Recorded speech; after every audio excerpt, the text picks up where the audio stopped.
മായാലോകേ പ്രശംസിച്ചിടുവാ യാതൊന്നുമില്ലല്ലോ പ്രാണനാഥ. മായാലോകേ പ്രശംസിച്ചിടുവാ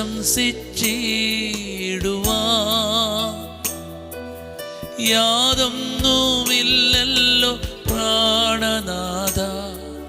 ഹീനനെന്നെ മനഞ്ഞല്ലോ കർത്താവിനാ മാനപാത്രവുമാ. ഹീനനെന്നെ മനഞ്ഞല്ലോ കർത്താവിനാ മാനപാത്രവുമാ.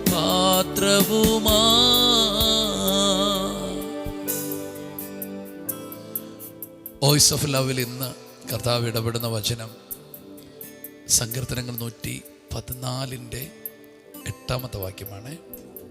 അവൻ പാറയെ ജലതടാകവും തീക്കല്ലിനെ നീരുറവും ആക്കിയിരിക്കുന്നു. ആമേൻ.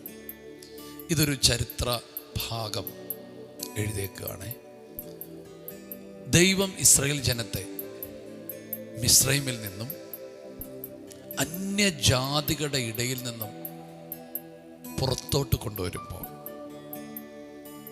അവരുടെ ലൈഫിൽ ദൈവം ചെയ്യുന്ന അത്ഭുതങ്ങളുടെ ചെറിയ വിവരണം അവിടെ പറഞ്ഞിരിക്കുകയാണ്. അടിമകളായിരുന്നു ഇവർ, തകർന്നവരായിരുന്നു ഇവർ, ജീവിതത്തിനകത്ത് ഒരു മനസ്സ് മുഴുവൻ കലങ്ങിപ്പോയവരായിരുന്നു.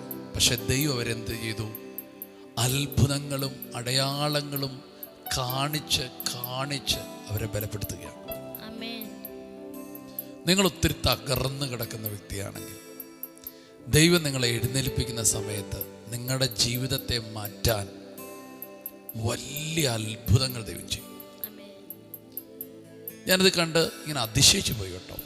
എൻ്റെ തൊട്ട് താഴെ ഒരു വചനം കിടക്കുകയാണ്, സമുദ്രം കണ്ട് ഓടി. ഇപ്പം ബൈബിൾ ആദ്യം വായിച്ച സമയത്തൊക്കെ ഞാൻ ഓർത്തത് സമുദ്രം കണ്ട് ഇവരോടിയെന്നാണ് ഓർത്തത്. ഈ ബൈബിള് ആ സമയത്തൊന്നും നമ്മളിങ്ങനെ പൂർണ്ണമായിട്ടൊന്നും വായിക്കാറില്ലല്ലോ. പക്ഷെ ഇവിടെ അതല്ലായിരുന്നു ചരിത്രം. സമുദ്രം ഇവരെ കണ്ടോടി, ഇവർ കണ്ടോടിയതല്ല. അതിൻ്റെ അർത്ഥം എന്താ? ദൈവമാണോ നിന്നെ ദൈവമാണോ നിന്നെ ഇറക്കിയത്? ദൈവമാണോ നിന്നെ വിളിച്ചത്?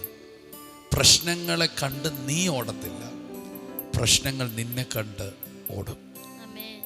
പ്രതികൂലങ്ങൾ കണ്ട് നീ ഓടത്തില്ല, പ്രതികൂലങ്ങൾ നിന്നെ കണ്ട് ഓടും.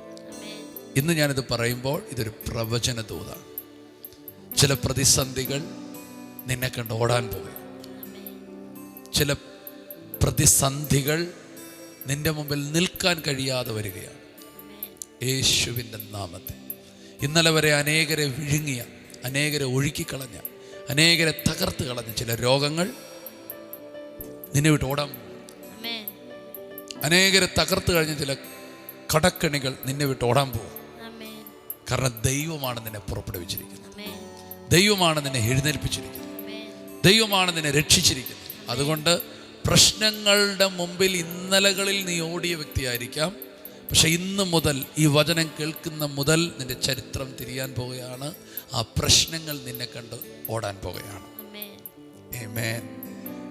അടുത്ത വാക്ക് പറഞ്ഞു, യോർദാൻ പിൻവാങ്ങിപ്പോയി എന്ന് പറഞ്ഞാൽ ഇങ്ങോട്ട് വന്നതെല്ലാം പിൻവാങ്ങി. ഞാൻ പോവാണേ, ഞാൻ നിൻ്റെ അടുത്ത് ഒരു ശത്രുവിന് വരുന്നില്ലേ, നീയുമായിട്ട് യുദ്ധത്തിന് ഞാനില്ലേ, പിന്മാറാൻ പോകും. ഇന്നലകളിൽ നിന്നെ തകർക്കുമെന്ന് പറഞ്ഞ് വെല്ലുവിളിച്ചെന്ന പലതും പിന്മാറാൻ പോവുകയാണ്. ഈ വചനം പറഞ്ഞുകൊണ്ടിരിക്കുമ്പോൾ നിനക്ക് വിരോധമായി എഴുതിയ ചില രേഖകളും നിനക്ക് വിരോധമായുള്ള ചില കേസുകളും പിൻവലിയാൻ പോകുന്നു. അവർ സ്വതവേ അതിൽ നിന്ന് പിന്മാറാൻ പോകുന്നു. ഞങ്ങൾക്ക് പ്രശ്നമില്ല എന്ന് പറഞ്ഞ് ആ പ്രശ്നങ്ങളിൽ നിന്ന് അവർ സ്വതവേ പിന്മാറുക മാത്രമല്ല, ചില നഷ്ടങ്ങൾ, നിനക്ക് വന്ന നഷ്ടങ്ങൾ നികത്തുകയും ചെയ്യുമെന്ന് പരിശുദ്ധാത്മാവ് പറയുന്നു. വിശ്വസിച്ചാൽ ദൈവമഹത്വം കാണും. താഴേക്ക് വരുമ്പോൾ അടുത്ത വചനം നമ്മൾ വായിച്ചതാണ്, അവൻ പാറയെ ജലതടാകവും തീക്കല്ലിനെ നീരുറവുമാക്കിയിരുന്നു എന്ന് പറഞ്ഞാൽ ഇത് അസാധ്യമായ കാര്യമാണ്. പാറയിൽ ജലതടാകം, തീക്കൽ പാറയിൽ ഉറവ എന്ന് പറഞ്ഞാൽ ഒരിക്കലും പുറത്തു വരത്തില്ലെന്ന്, ഒരിക്കലും ഒന്നും കാണത്തില്ലെന്ന്, ഒരു നന്മ ഉണ്ടാകത്തില്ലെന്ന് ചിന്തിക്കുന്ന ചിലയിടത്ത് ചില അത്ഭുതങ്ങൾ നടക്കും. ആമേൻ. മരുഭൂമിയിൽ ഉറവുകളില്ലാത്ത, പക്ഷെ മരുഭൂമിയിൽ ആമേൻ ഹാഗാറിന് വേണ്ടി ദൈവം ഒരു ഉറവ തുറന്നു. ലോകത്തില് അറബികൾ, ഈ ഗൾഫ് കൺട്രികൾ അനുഗ്രഹിക്കപ്പെട്ടതിൻ്റെ കാരണം എന്താണെന്ന് ജനം അന്വേഷിക്കുന്നുണ്ട്. ഒറ്റ കാര്യമുള്ള, ഒരു അമ്മയുടെ കണ്ണുനീര് ആ ഭൂമിയിൽ വീണതാണ്. കരഞ്ഞ ഹാഗാർ മരിച്ചു, പക്ഷെ കരഞ്ഞവൾക്ക് വേണ്ടി തുറന്ന ഉറവ ഇന്നും അടഞ്ഞിട്ടില്ല. ആമേൻ. ഒരു കണ്ണിൽ നിന്നൊരു കണ്ണുനീർ നിലത്ത് വീണപ്പോൾ ആ നിലത്തിൻ്റെ അടിയിൽ നിന്ന് പൊങ്ങി വന്ന ആ ഉറവ ഇന്നും സമൃദ്ധിയോടെ നിൽക്കുകയാണ്. ആമേൻ. ചില രാജ്യത്തിൻ്റെ അടിയിൽ, ഭൂമിയുടെ അടിയിലുള്ള നിക്ഷേപങ്ങൾ ഇനി നൂറ്റാണ്ടുകൾ കഴിഞ്ഞാലും തീരാത്ത നിലയിൽ ദൈവം വെച്ചിരിക്കുക. അതെ, പരിശുദ്ധാത്മാവിനോട് പറയുന്നു, ഒത്തിരി നിക്ഷേപങ്ങൾ നിന്റെ പ്രാർത്ഥനയുടെ ഫലമായി വെളിപ്പെട്ടു വരും. ആമേൻ. അസാധ്യ കാര്യങ്ങൾ സംഭവിക്കും. ഇന്ന് ഈ വചനം നിങ്ങൾക്ക് അങ്ങനെ തന്നെ സംസാരിക്കുന്നു.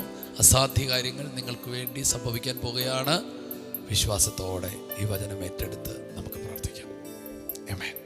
യേശുവേ, ഞങ്ങൾക്ക് നൽകിയ നല്ല അനുഗ്രഹത്തിൻ്റെ വചനത്തിനായി സ്തോത്രം ചെയ്യും. കർത്താവ്, അസാധ്യമായ കാര്യങ്ങളെ കർത്താവെ അങ്ങ് അത്ഭുതകരമായി കർത്താവെ അങ്ങ് മാറ്റുന്നതിന് നന്ദി പറയുന്നു. കർത്താവ്, ഞങ്ങൾ അങ്ങയുടെ മക്കളാവുന്ന കർത്താവെ, യേശുവേ കർത്താവ്, ഞങ്ങളുടെ മുമ്പാകെ പ്രശ്നങ്ങൾ ഓടിപ്പോകുന്നതിന് സ്തോത്രം ചെയ്യുന്നു.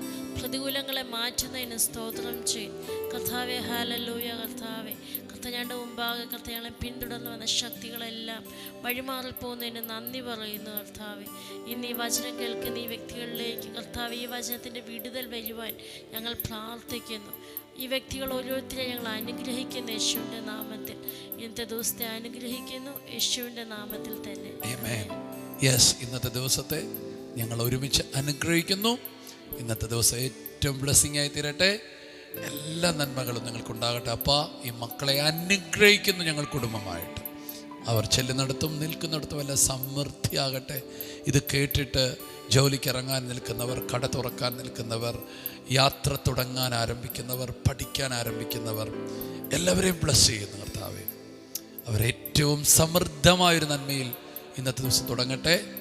അനുഗ്രഹിക്കുന്നു യേശുവിൻ നാമത്തിൽ തന്നെ. ആമേൻ. God bless you. കർത്താവിൻ്റെ അനുഗ്രഹം കൂടെയുണ്ട്. നിങ്ങൾ നൽകുന്ന എല്ലാ പ്രോത്സാഹനത്തിനും നന്ദി. ആമേൻ. വീണ്ടും പ്രാർത്ഥനയിൽ ഞങ്ങളെ ഓർക്കുക. ആമേൻ. God bless you. ഷലോം.